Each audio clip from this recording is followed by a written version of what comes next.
So, if you didn't know, I grew up in Washington and I actually went and spent time in La Push like every year for several years, and I almost died there twice before I was a teenager. Neither of these near-death experiences were vampire related, but what's more important than my near-death experiences is the Quillet Move to Higher Ground campaign. They're specifically trying to move a school away from sea level because they are in danger of losing their land. The Twilight franchise completely erased their culture and is not trying to assist them in any way. And if you're going to watch this video, I urge you to support. I will be donating the same amount of money that I spent on this book, as well as $10 extra every 1,000 views that this video gets over the course of the first week of its upload schedule. The reason why I'm doing this and urging you to go ahead and help out as well is because I want to make sure that the information that I have in this video is construed as well as possible, because I feel like hatred on Twilight is pretty common, but I want to specifically talk about this book because I'm seeing a lot of 3 and 5 star nostalgia reviews on it, and I really wanted to get into depth as to why I think this book is even worse than Twilight. So let's just jump into it, shall we? This literally has a 4.02 on Goodreads, and I don't understand why. And if you haven't read Twilight or Midnight Sun, don't complain about spoilers in the comments because I don't care. Alright, so I actually want to talk about the fact that for like 50% of this book, I was actually thoroughly enjoying myself. I know that I just specifically said that I did not like it, but I want to specify why I did like the first 50% of this book. And I'm gonna tell you, hopefully now that YouTube isn't paying attention to this video and we've wasted enough minute or so of time, and it's 2 words, murder, boner. So the first 50% of the book is basically revolving around Edward Cullen and his family and basically their lives as vampires. And it's really interesting to actually kind of get more of their lifestyle, because they're really kind of like the sharks from Finding Nemo, where they're like, humans are friends, not food. Except Rosalie. Rosalie fucking hates humans. But they literally have to remind themselves to like breathe and to like blink. I don't even know if they blink. I don't know if they have to. Definitely predators, and everyone around them seems to have this aversion towards them, and it's very interesting to see. Now, the reason why I'm talking about murder boner is because the biology scene takes about 50 fucking pages, probably less than that. I didn't actually go back and check. What I loved about the biology scene, and specifically in Midnight Sun, is that it's like just a very interesting aspect into Edward's mind as he overthinks about how he's going to murder an entire classroom of students and this one girl. It was really, really interesting, and he also spends about 45% of the book calling her the girl. It's very cold and unfeeling, and it really lends itself to the fact that he is a vampire, and I really, really wanted that. I wanted it to have him sound like just like a normal serial killer dude. What? But he ends up just sounding like, you know, Edward sounds like in the regular books towards the end, and it was a little disappointing because I really, really, really enjoyed hearing Edward be like, I'm going to murder you in all sorts of different ways. That was a lot of fun, actually. I would say I do like some of the mythology around these vampires, but the meadow scene made him sound like a disco ball, so. It's also a little weird that like these vampires are so twitchy. Like Jasper can't be around blood like at all. But women like teen girls menstruate like once a month. So there's blood everywhere all the time. Kind of seems like the wrong franchise had the tampon scene, am I right, ladies? Disgusting! Look, I'm not here to shit on things that teen girls like. I love the Twilight series. There was a few points in time where a 13-year-old Maddie reared her head and was like, rawr! Less than 3. I'm old enough that I don't know how to do this anymore. But it was just there was too many fan servicey moments that it just got grating again.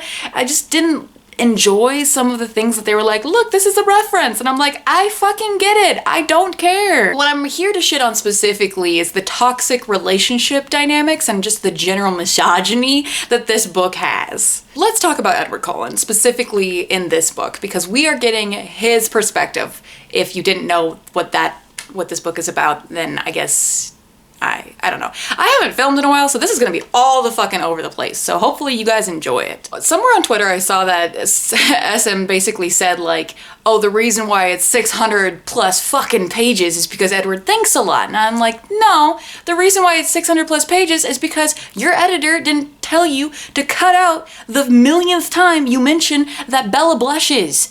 I don't know about you guys, but I don't really need to be reminded that someone is pale and that they have blood in their cheeks. It's not my kink. It's not necessary. Please cut it out. So Edward has issues. Like, we already knew this. He's a stick in the mud and he's never stuck a stick in the mud, if you know what I'm saying. But he basically, like, if you think Bella is a Mary Sue, you have not yet met Edward Cullen. Every single woman he comes into contact to wants to sleep with him. Like, every single woman. And it's very frustrating to me that it's like, just lay off for like 10 seconds. Some people actually are minding their business. It's not like he is everyone's cup of tea and there's this natural aversion thing that's going on. Literally, when he meets Bella's mom, he's like, oh, she's kind of hot for a middle-aged woman. And she's like, wow, he's really pretty. And I'm just really uncomfortable with that because it's like, Stephenie Meyer, we're all adults now. Let's not sexualize teenagers. Let's not have the secretary at the school while he's trying to switch classes to get away from Bella have a wet dream about him in her thoughts. Also, yeah, he reads minds. And I don't know about you guys, but my thoughts are not in like full sentences, but everyone in Fork seems to think in nice internal, very distinct monologues. Edward just reads to me as a narcissistic, misogynistic serial killer, and he just assumes that he knows what everyone is thinking. That's just like, his judgment is always applied to every single character, so I just kind of assume that he has convinced himself that he reads minds, and that's why we're just hearing everything he thinks he's hearing, if that makes sense. I don't know. That's how I ended up reading it. Like, a fucking waitress at the fucking Italian restaurant that they go to literally thinks, I'm gonna write my number in marinara on his fucking plate. No one thinks like that. No one. Now, I thought the original books were pretty heavy on the not like other girls-itis, but I thought that, you know, it's been 15 years, society has progressed past the need from putting other women down to raise other women up, and we maybe didn't get some of that in this book.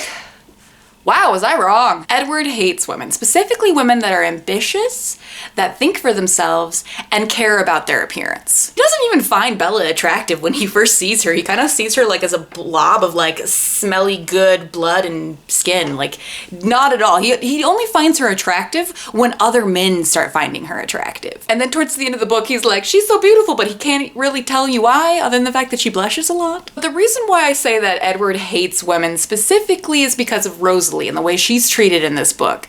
And I'll be getting into Jessica later because that's another addendum that I want to put on. But Rosalie's story in this book is very, very strange to me. Now, in Twilight, I feel like she's just a little bitchy. She doesn't really want to hang out with the high school kid, which honestly, why would you want to if you're a 1,000-year-old vampire going to high school for the upteenth time? Rosalie's internal monologue is just straight hatred towards Bella because, let me tell you, apparently she's jealous that Edward likes Bella and he doesn't like her because he's somehow resistant to her complete and utter vanity, and she's just a shallow puddle of just no depth. Yeah. I'm doing great, guys. But Rosalie's internal monologue is just straight hatred at anything that disrupts their way of life, which actually makes a lot of sense considering the fact that Edward nearly kills Bella like 16 fucking times and almost outs their whole family to the town. Rosalie's backstory is really, really intense. She was raped and beaten and then turned into a vampire, specifically because apparently Carlisle wanted to give Edward a bride. What? And then Edward just took one look at her and said, no thanks, she's just too vain. I'm not gonna say why I think it's just kind of not cool that a survivor is treated as unclean and completely vapid, but I think you guys get the gist. Now moving on to Jessica, who's completely hilarious, and by hilarious I mean utterly annoying. This is going to be basically a contrast between Jessica and Angela because it's very interesting to see what is valued in this world as a woman. Jessica's your typical teenager. She's very excited about prom. She's very excited about the new girl. She's very excited about boys. And she spends a lot of time in her internal monologue using the word swoon, which I don't know a single teenager who uses the word swoon. Like, no, that's not a thing. Funniest part about this is that Edward hates Jessica, and she's the demographic for these books. The difference between Jessica and Angela, though, is Angela is very demure, she's very sweet, and she's very kind, and Edward really likes that. And he literally says at some point that she wants what she has what she wants. And so he wants to give her a little gift, and then there's this very awkward scene where he basically uses Emmett to have this conversation next to this high school boy to like convince the high school boy that Edward is going to ask Angela out so that the boy will ask Angela out. even though the entire school knows that Bella and Edward are like a thing. It was very weird, but the basic value on Angela is that she doesn't want for anything. She isn't like into boys, into prom, into makeup, into shallow, vapid things that are feminine. Very interesting that the women that don't ask for anything, that are satisfied with their lot in life and don't care about their appearance, are the ones that are the good ones, you know? The nail on the head came crashing down on this whole kind of subservient thing is when Bella asks Edward at the end of the book specifically to turn her into a vampire, which in the situation, kind of everything that happens at the end of the book, I understand why. Like, I would be like, dude, I want to be with you. I can't survive with you. You're either going to kill me, someone else like you is going to kill me, or I'm going to accidentally fucking fall out a window. Like, this girl has every reason to want to become a vampire in this like point. But what I thought is that Edward had like a moral reason for not wanting to turn her into a vampire. No, Rosalie made him promise to not turn Bella into a vampire, specifically because of all the whole jealousy shit, but also because she thinks Bella would be wasting her human life on Edward, which I think is an actual really good point. And if Rosalie had had that conversation with Bella earlier, it would have been really interesting. But no, we're all just focused on the fact that Edward is too good for anyone. So basically this book reads like a classically Abby video, and it's just great. It really promotes that being humble and modest are the only valuable traits in a woman, and yikes! Now on to Edward and Bella's relationship, which is the whole part of the book, which actually doesn't take up a lot of part of the book, and there's like this 20 questions scene that they do, and it's actually really boring.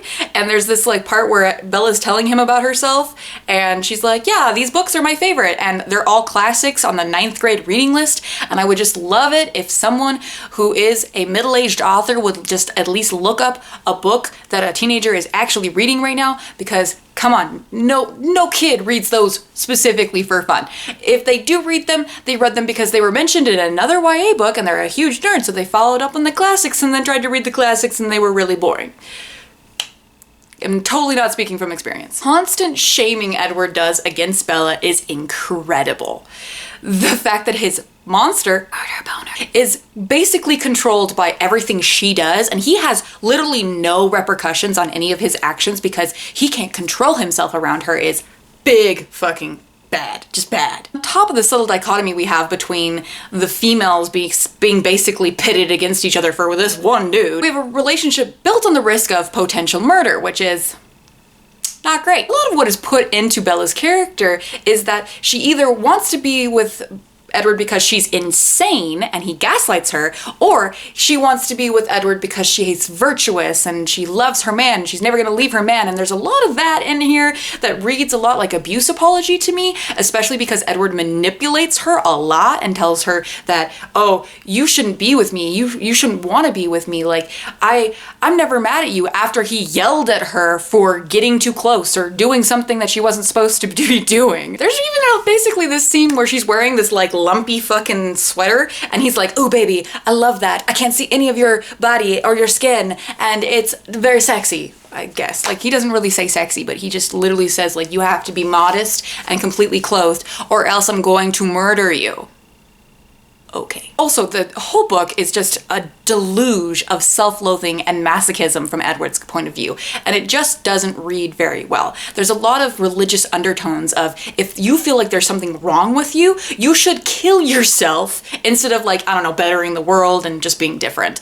There's not a lot of acceptance. There's not a lot of, you know, room for open-minded thinking about being a vampire, about other vampires. It's literally just hatred of, you know, being different. So I also want to say that there's a lot of technical bullshit with this book. There's a lot of things that are just like, they go on too long. The backstory is really uninteresting.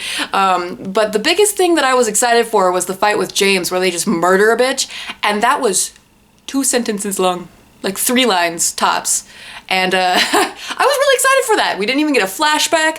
I just honestly believe that I don't think Stephenie Meyer can write a fight scene, because there's some cool fight scenes in the movies, but we don't get them in the books, because why would we do that? No, we get long graphic details of what Edward could do to people, but he's not going to do because plot. And then we also get fun things about how he watches the video James had, but he didn't ever ask how they killed him. Basically, what I'm ending this video on is, editors, please rein your authors in, and please, dear God, stop making books over 600 pages long that don't need to be. And also, please don't gaslight your partners, be kind to everyone, and please support the TWILIGHT tribe because they have to deal with this mess and they're not getting any money from it. So, alright guys, I'm gonna go. Like, subscribe, all the good stuff, bye!